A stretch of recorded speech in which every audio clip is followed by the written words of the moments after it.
and lovelies. Captain Edward von Arkham here, coming to you from on board the MHS Hysteria. It has been an exciting afternoon. Best to begin at the end. I found something shiny. From the beginning, we were on our way back from visiting Roman's family in Ukrainia, lying southwest over Hungary, en route to Coppersteam City. We were cruising above a layer of altostratus clouds, and the sun was shining above us. I had moved my hammock to the top deck to enjoy the light breeze, and I was doing so when little darling called out that she had spotted something in the distance. An enemy warship, perhaps? No, sir.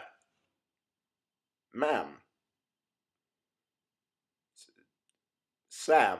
Peering through my telescope, I could plainly see that it was an abandoned Hungarian vessel. How, you may ask?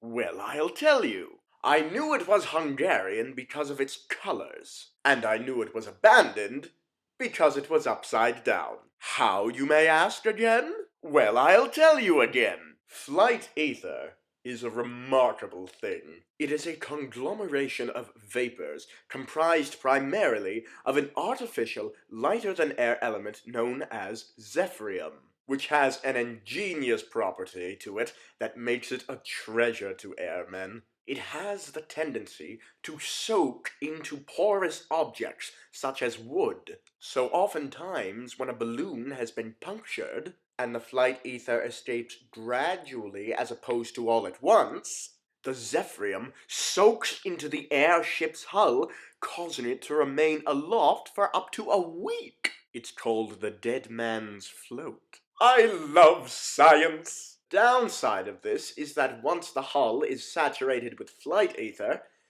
it becomes lighter than the balloon, causing the ship to flip over. Win some, lose some. We had no way of telling exactly how long the Hungarian airship had been capsized, but curiosity beckoned. We hovered alongside it, and I fetched my grappling hook. Giving it a twirl and hurl, I hooked it onto the ship's hull. Shimmying up the rope, I climbed into the ship's lower deck, now its upper deck.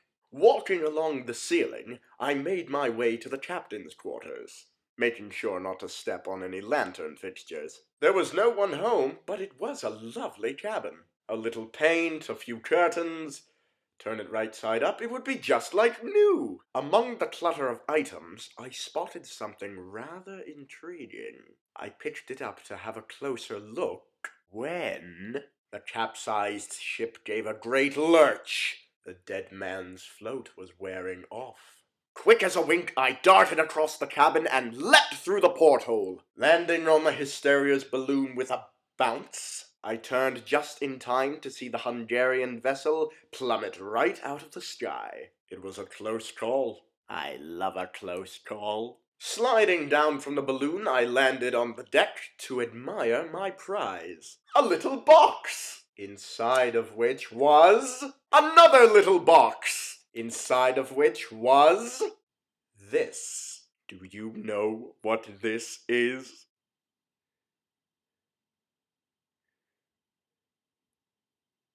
Neither do I! But I'll bet it's something important. Otherwise it would not have been doubly boxed. If it's Hungarian made, it's bound to be something ingenious. Brilliant inventors, they are. It is said that a Hungarian is the only man who can follow you into a revolving door and come out first. No easy feat.